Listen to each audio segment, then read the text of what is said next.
قال من منبع الإسلام، من أطهر ومن أقدس بلد، من دار أبو القاسم ومن دار الخلافة الراشدة، من السعودية بلاد أهل الوفاء أبا وجد.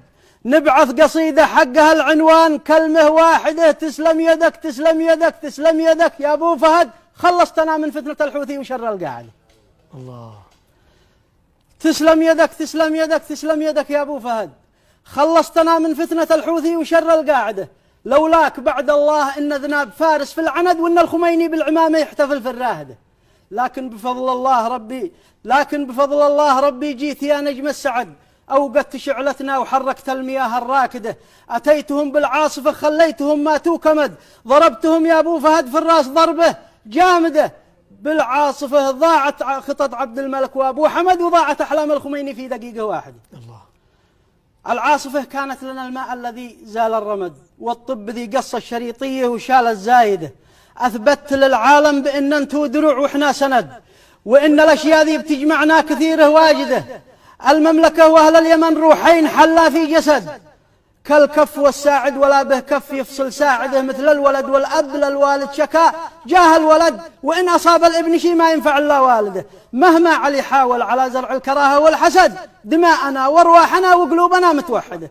بلغ ذنب إيران جاه الموت والراعد رعد، جتها الأسود الضارية جتها الجباه الساجدة. جاه الملك سلمان ذي لا داس على الحامي برد، ولا ضرب ضربه في باتحمل المياه الباردة. جاه التحالف من ولد زايد ومن دولة حمد وآل الخليفة والصباح حول الملوك الرائدة. من مصر والسودان والأردن بعمان اتحد، من اليمن نفسها أتتكم بالجموع الحاشدة. مقاومة شرسه ولدها شبل والشيبة أسد، إذا نوى يصطاد صاد الشاردة.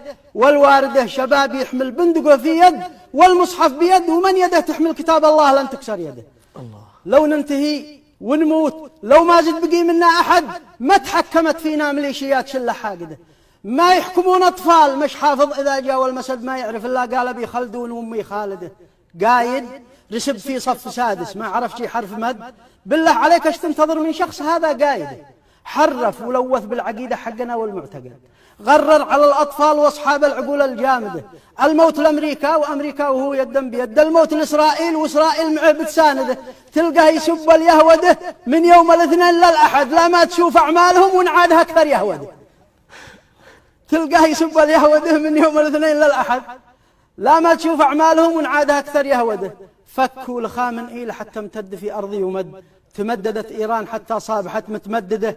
لكن أتتنا العاصفة صاحت وصحت من رقد، صحيت بها أمه لها 60 عاما راقدة.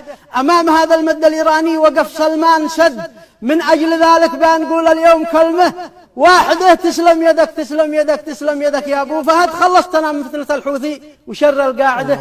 وازكى الصلاة وازكى السلام في الختم الراعد مع على النبي والآل وأصحاب النفوس الزاهدة. والسلام عليكم. اللهم صل وسلم على محمد.